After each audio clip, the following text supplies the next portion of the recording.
Howdy, and welcome to Love After Divorce, the place for women who want to find the man or woman of their dreams after a divorce or breakup.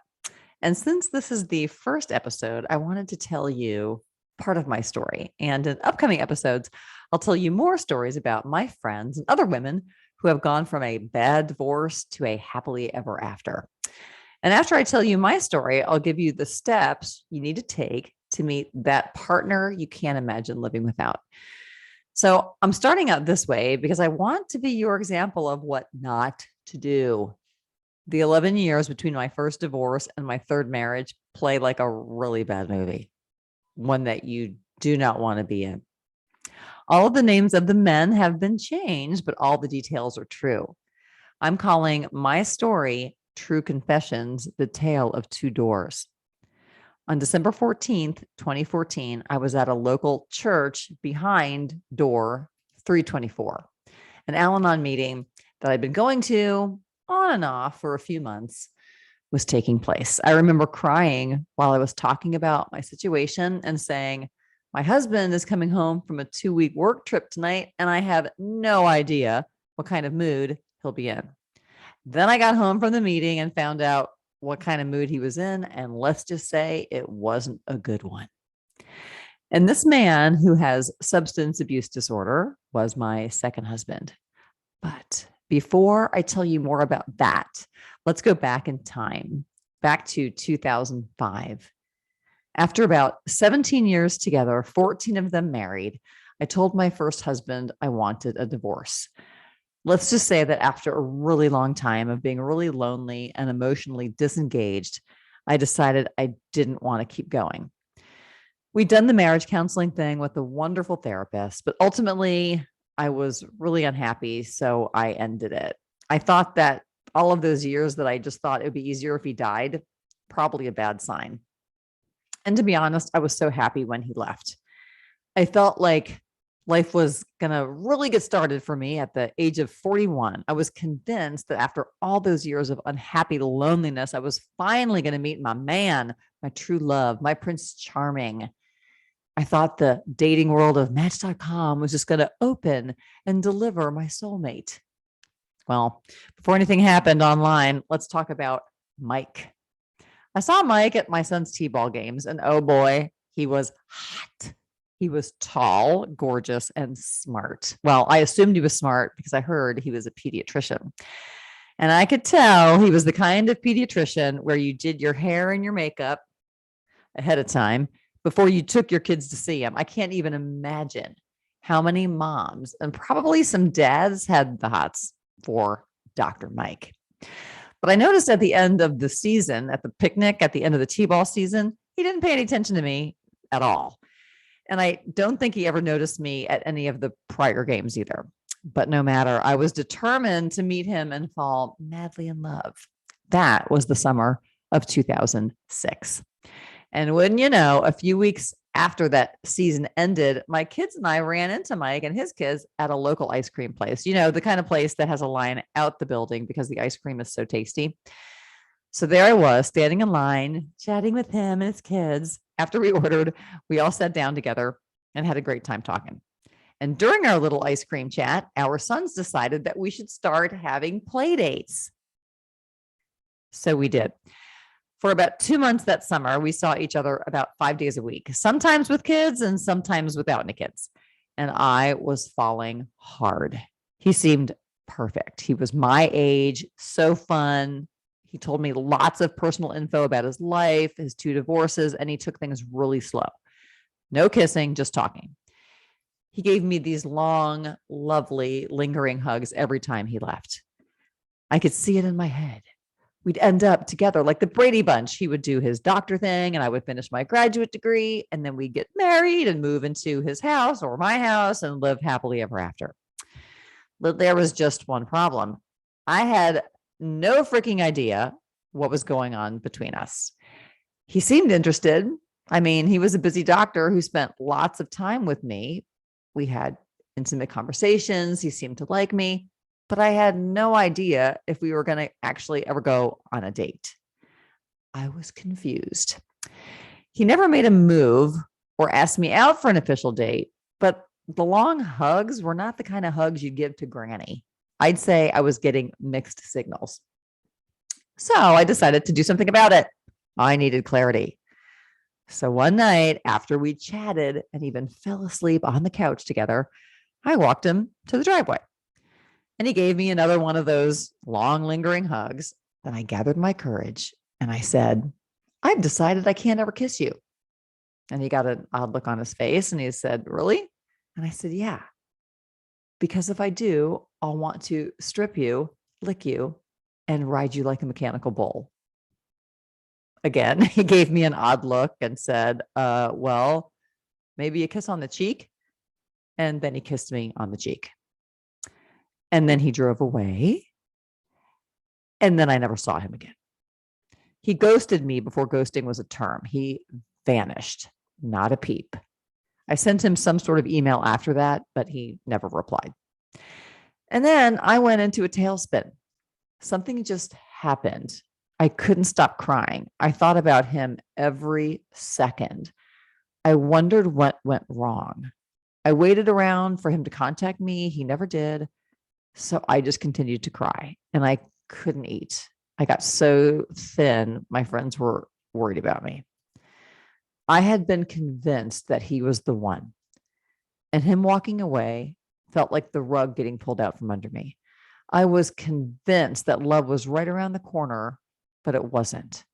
I became a person I didn't know. I had never felt so depressed before. I was so confused. I had no closure. I had never cried so much in my life. Mike was on my mind every second. It was so odd. I always say that I was born with a smile on my face, but suddenly that person had disappeared and it scared me. I knew something was wrong. So I started to see a therapist. And she was the worst fucking therapist I've ever seen.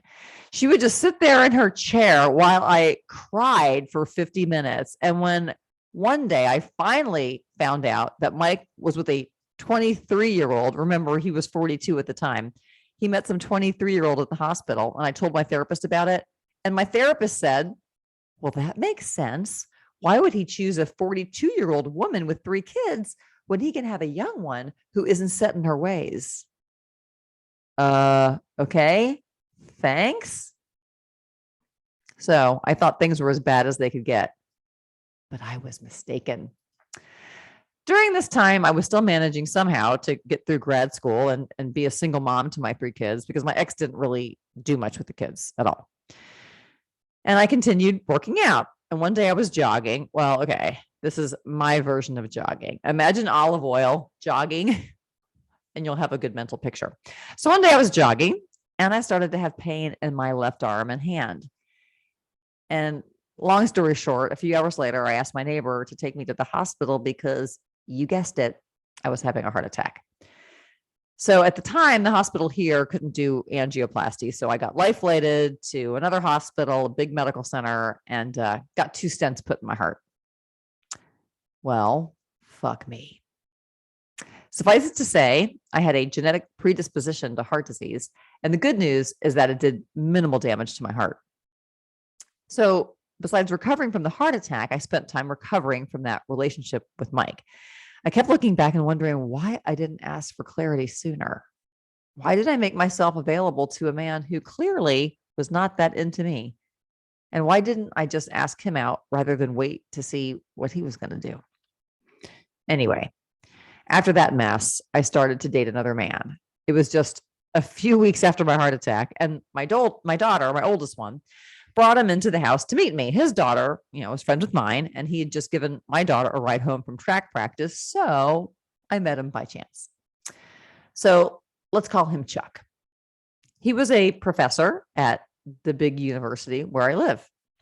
Looking back, I think I was unconsciously looking for somebody to replace my ex-husband. He was gone, so now it was time to find a new guy to help me recreate that nuclear family. It was obviously not going to work out with Mike. So I thought, let's see what happens with Chuck. So I started dating him. On the second date, we went back to his house and it was a disaster. He had a dog and a doggy door. That meant the dog could play outside, then run right in and jump on the couch and all the other furniture. His couch was full of dog hair and muddy paw prints, and there were leaves and mud all over the house. And the floor in the kitchen was so sticky, you actually stuck to it. And what did I do? Guesses anybody? I cleaned it.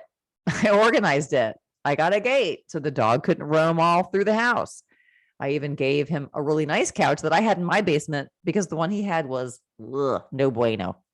I also gave him a dining room table because the one he had was literally on its last legs. So I went into the house of a grown man and helped him get it to look like a home that you'd feel comfortable in. I even helped him sort through clothes and take stuff to Goodwill. And then we went out and got him some new clothes. Then after dating him for about 3 months, I decided I was done. My brain told me that he wasn't really doing the adulting thing very well. So after we broke up, it was amicable. I wondered why I stayed so long with the guy I knew was wrong from the start. I had no desire to be with a man who didn't clean up after himself. I hated feeling like I was driving the bus in my first marriage, and I had no desire to end up there again. So that was the end of Chuck. So then I went on to Match.com, had a few dates here and there, but nothing to write home about. And then came Steve on Match.com. Before our first date, I was super excited. We'd had great email banter, and I knew he was funny and smart. He was also a professor at the local university. So for the first date, I put on some nice jeans, a new blouse, and some boots. And of course, I did my hair and makeup. So it was time for him to pick me up. So there he was on my front porch. I opened the door and instantly, I told my girlfriends that I lost my Woody. He was wearing baggy jeans, a sweatshirt hoodie, and the coup de grace socks and sandals. And we were going to one of the nicer places in town. But on the plus side, I thought, well, I'm less nervous now because I've made up my mind that we're just going to be friends and never date. So it was like less on the line. And the day was fun. It was good conversation. He was nice, smart. I do like him smart. And guess what?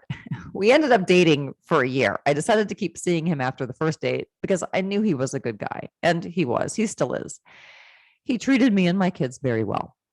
But there were certain things I knew I had to have in a partner. And one of them was that he'd be a team player when it came to raising my kids. I felt very alone raising my kids in my first marriage. And I wanted to be with somebody who wasn't afraid to be a parent, to set boundaries and have consequences. I knew Steve would not be anything other than a buddy to my kids. So I broke it off when he gave me a ring and said he was ready to get married whenever I was. And looking back, I hate how I broke it off. And I think this happens often enough with people. We got into a stupid fight over email, and that was that. I was kind of an asshole. I should have told him exactly what the problem was, but I didn't. And I spent some time wondering why I stayed with him as long as I did. He was really nice, but I knew there were certain things about him that just weren't right for me. Oddly enough, we are still acquainted. And in part 2, I'll tell you something about my relationship with Steve that really brought my love life full circle. Like I said, we'll get to that in part 2. So after breaking it off with Steve, I unexpectedly met somebody at a bar and grill. Let's call him Mitch. So I was there at this restaurant with a girlfriend, and Mitch came over and he said, "You're the most beautiful girl in the world." Or I think woman. "You're the most beautiful woman in the world." And I was shocked and flattered. It was like a scene from a really super cheesy Hallmark movie. And nothing like that had ever happened to me at a bar and grill. If men hit on me at bars, it was the men who just kind of went from woman to woman looking for somebody with a vagina to take the bait. I'm also super tall, 5'11", which some men do not like. So men hitting on me at bars didn't happen very often. They usually hit on my much shorter friends. Anyway, Mitch was tall, smart, and obviously bold. I liked it. So we started dating. He lived a few hours away during that first month. And when he came into town to see me, he was really respectful. We didn't have sex until we'd been dating for a while, which was totally fine with me. I knew he really liked me and didn't want to rush into anything. So then he moved to town and got a job in sales at the same radio station where I worked on air while I was still in grad school. So the radio station put him up in this super crap ass hotel, no restaurant or anything like that. So sometimes, like, I was cooking anyway for me and the three kids. And so I'd say, like, hey, I'll bring you a plate for dinner. So one night in particular, my son was taking his first class at a new gymnastics place. So I didn't want to just drop him off. I wanted to stay and watch the class. So I texted Mitch and I said, I'll be a bit late coming over with dinner at gym with my son. His response, okay, then don't bother. I don't want to be your Meals on Wheels. Super shitty. Yet I still went over with dinner. I said something about the shitty text, yet I continued to date him for, I don't know, probably another month.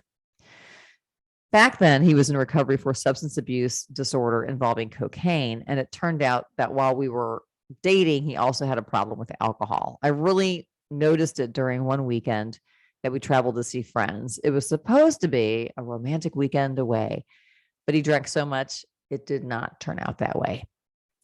Not long after that, we went to a concert together and he snuck a flask of whiskey into the venue. Anyway, I knew I didn't want to deal with any of that, so I broke it off. He sent me a bunch of nasty texts. He later apologized, but it was weird. He was one of those guys who would say something nasty, then be really sweet. After the relationship was over, I reflected about how I really didn't want to be with a guy who struggles with substance abuse and emotional instability. And then I went back on Match. I'd been off for a few years because I dated Steve for a year and then Mitch for a few months. So there I was back to online dating. And I thought my prospects looked pretty dim.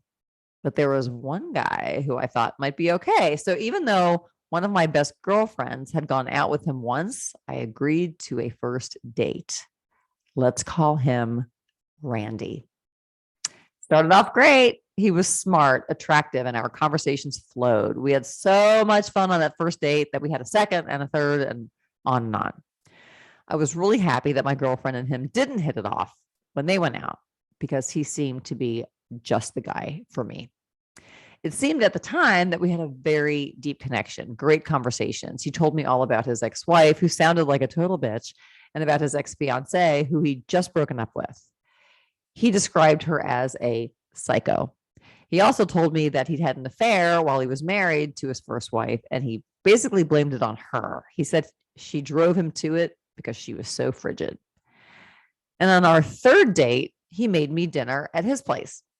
As we pulled into his garage, I noticed empty beer cases from floor to ceiling on three sides. And I thought, holy shit, he drinks a lot. But I thought, well, okay, I'll give him a chance. It's our third date. We'll wait and see. So I started watching his drinking. I'd have a glass of wine and he'd have 4 beers, but he was never drunk. At least he seemed to handle it well, but it really bothered me.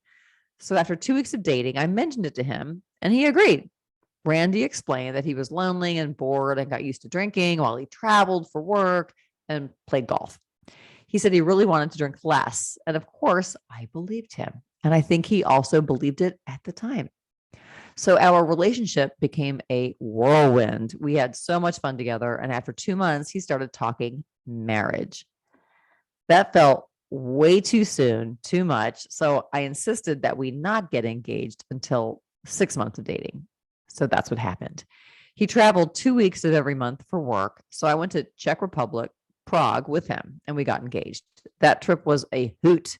We got to go to a ski resort with some of his Czech friends and celebrating New Year's Eve that year. It was 2012 going into 2013. It was great.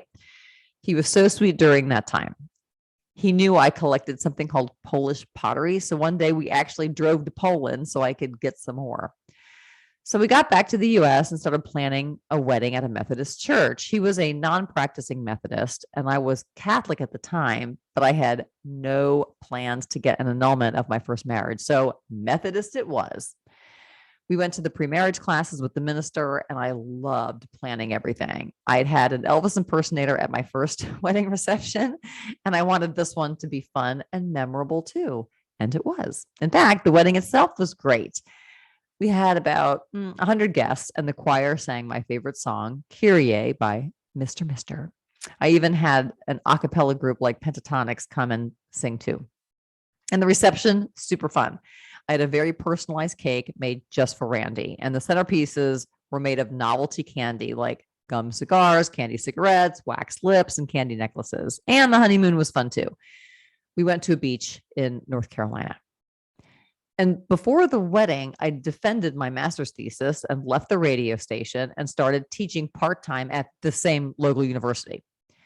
So things seemed great for a while, but about 6 months into the marriage, things started to fall apart.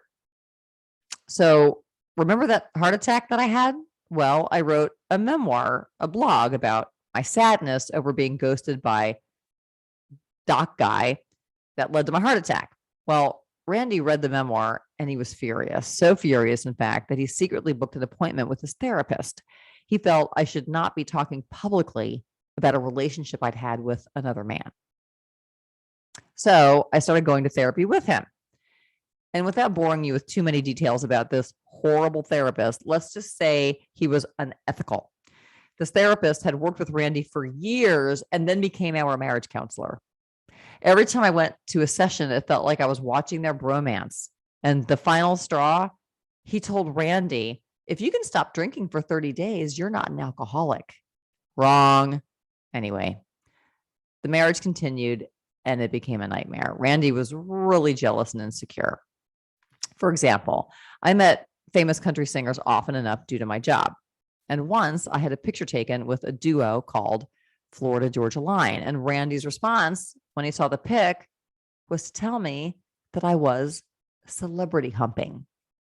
He was also obsessed with my ex-boyfriend, Steve. So Steve was the professor I dated for a year, who I was still Facebook friends with. I knew there was nothing romantic about our social media friendship, but Randy used to stalk me on Facebook and say, oh, I saw you like Steve's post today. It was so odd not to be trusted. Frankly, I was baffled. He often mentioned Steve, and no matter how often I explained that I didn't marry Steve and that I married him, it didn't matter. He seemed very threatened by the idea of Steve. And after we got married, he often berated me if I ever talked about past life relationships. He had no tolerance to hear anything. And when Randy went out of town, he got super pissed if I went out in a group with other men and women. He said it was not appropriate behavior for a wife. Again, I was baffled. It was okay for him to hang out with buddies at work of whatever gender, but not okay for me to do the same. Anyway, things just went downhill. We traveled to Europe a few more times. And then during our last trip, I used his phone to Google something because he had international service and I didn't. So while I was Googling whatever it was, I accidentally saw that he was looking for apartments in the town that we lived. And he also looked for how to deal with a narcissist. When I asked him about the latter, he said that yes, he thought I had a personality disorder. Again, I was baffled. Overall, the trip totally sucked. And before that last trip to Europe, he did his best to convince me that he was not an alcoholic, but rather I was just a controlling bitch. And I have to admit, the gaslighting worked for a while. I started to wonder if he was right. So I tried to convince myself that it was me, not him. Then about a month after we got back from Europe, I'd planned a surprise birthday party for him. And he drank so much, I woke up again to the fact that he was lying about his level of drinking. So I decided to go back to Al-Anon. I'd gone to meetings on and off during our 18-month marriage.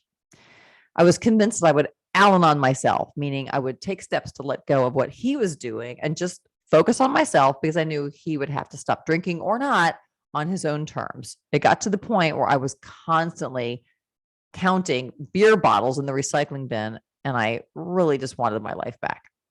So in December of 2014, I went to a Billy Joel concert by myself. I was so excited to get a cheap ticket in the day of the show, 11th row. Randy was out of the country that night. So when we talked on the phone the next day, I told him about what a great concert it was. But then a few hours later, I got a text from him that said, "Who did you say you went to that concert with?" I'd already told him I went alone, and I was pissed. He was questioning me Again, I was baffled. I was one of the most honest and trustworthy people on earth, and I was not used to not being trusted. So, about a week after that text exchange, he got home from his trip. And the day he got home was also my last day teaching at the local university. A few months prior, we decided that I'd quit that job because the pay was super crappy and I'd go back to work as a freelance copywriter as I had done earlier in my career. So basically, I'd be working from home for myself.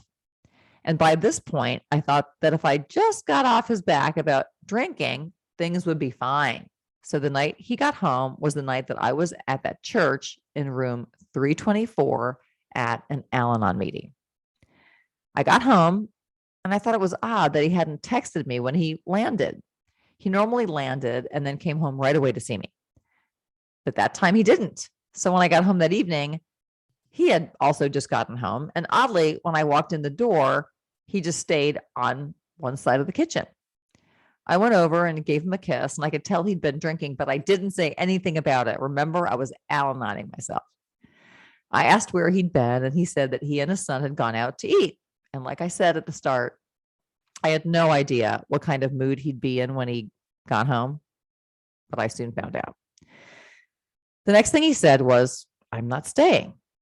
I didn't understand him at first, and then he said, "I'm leaving." Again, I was confused. I said, "Why are you leaving?" And he said, "Well, we fight too much." And since I knew that for the 2 weeks he'd been gone, I purposely didn't say anything about his drinking. I wasn't sure what fighting he was referring to. So I said, "We haven't been fighting." His response was, "Well, we will sooner or later." And with that, he and his suitcase left. Again, I was baffled. I remember going to a friend's Christmas party the next day and just wondering, like, what the hell was going on? I had so many mixed feelings. I wasn't happy, but the thought of a divorce hadn't even crossed my mind. So I had a wait and see attitude. So for the next few weeks, I did just that. I waited to see what Randy would do. It was a few weeks before Christmas when he left, and my life turned into a shit show. Right after Randy left, he sent odd texts. For example, one day I told him that I had presents under the tree for him and his 2 adult kids. His response, "I'll come pick them up if Steve is there."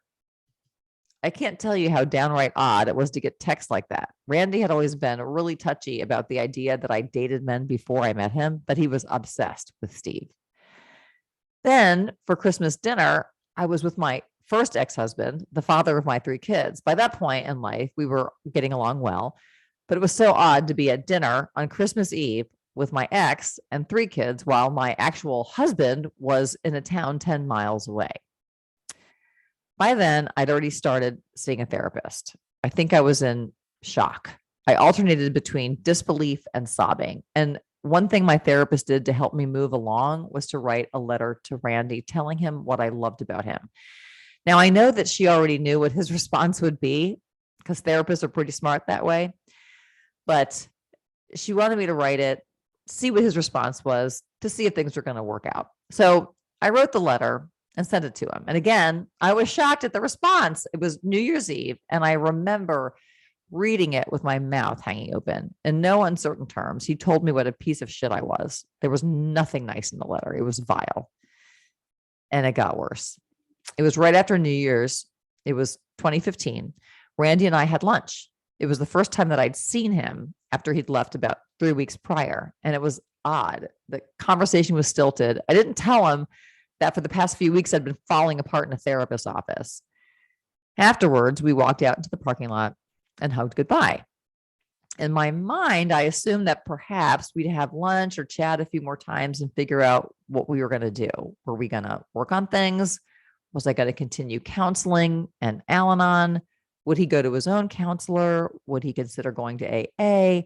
I felt really worried when I left that lunch, and I knew that whatever was coming was not going to be easy. In fact, my counselor told me that even if he was willing to work on his issues, it would take at least a year to start getting things going in the right direction. So at lunch, he told me that he was doing another out of the country trip the next day. So the next day, I was at the beauty salon. And as my colorist was mixing colors, I got a text from Randy. And before I looked at it, I assumed it would say something like, "Hey, it was nice to see you. Let's chat again when I get back." But that's not what it said. Instead, he sent a picture of a personalized coffee mug that he saw at a store. It had the name Steve on it. He wrote, "I'm cleaning up pictures on my phone. Here, you can post this on your boyfriend's wall and have a good laugh." And that, my dear friends, was it. The moment of decision, the final straw, the end. I sat in the beauty salon and cried. I knew there wasn't a snowball's chance in hell that I would stay. And I knew that a text like that was a clear indication that he was nowhere near wanting to work on his own issues. A few days after that, I noticed that our Facebook profile seemed preposterous. Each of us was using a picture that showed us as a lovely, cute little couple. So I changed my profile picture and unfriended him. Oddly, he noticed immediately and sent me a text that said, "Sell the house." And that's when things really started to fall apart for me. 18 months prior, when we got married, I assumed $160,000 of his debt, including $60,000 he put on a credit card to buy a new sports car. His debt got rolled into my tiny mortgage, so it became a much bigger mortgage. So there I was with no job. And now I realize he planned it that way. He knew I was quitting, so he waited to leave until after I quit. I had no job. My second marriage had imploded, and I was on the verge of losing the house that I'd shared with my 3 kids for 11 years. That house survived my first divorce, but it would not survive the second. So I was seriously starting to freak out, and the crying started again. I felt overwhelming fear and confusion and so much sorrow. I sat in my therapist's office sometimes twice a week, and I talked about how I felt like it couldn't be happening. How in 18 months did I go from standing on the altar with Randy, both of us feeling so much joy, to that moment, a Remax sign in my front yard. And I felt so sorry for my son, especially. He was only 15, my youngest. I know it made no sense to him. I got divorced from his dad, and his daily life remained pretty much the same. And then I married the wrong guy, and now he was losing the only home he really knew. The house sold pretty quickly, and my son and I prepared to move into a really, really small townhouse. So small that I had to get rid of 75% of my stuff. So right now in this moment, I no longer feel the pain when I think about it, but I can easily remember how devastating it felt to give away the Christmas tree we'd had for 20 years. I got rid of so much stuff. 2 girlfriends even came by and loaded their cars up with my houseplants. And I posted so much stuff for free on Facebook. I had a litany of people coming and going, taking my stuff away.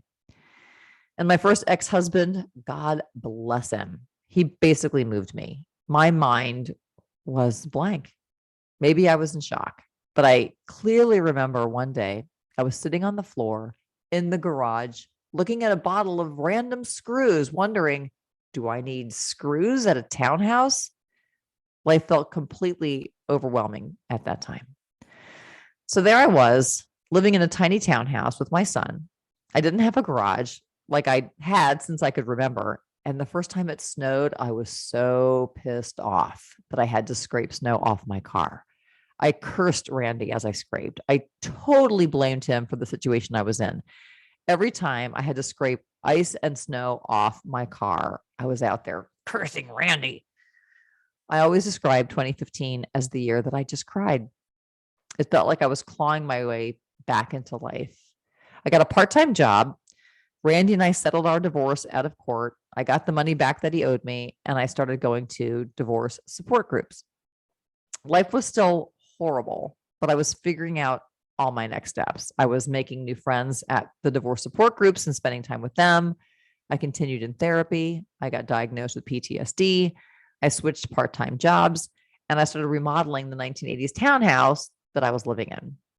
I was really sad and lonely, but little by little, I started to smile again. And that was great because for a good chunk of 2015, I didn't really want to be alive.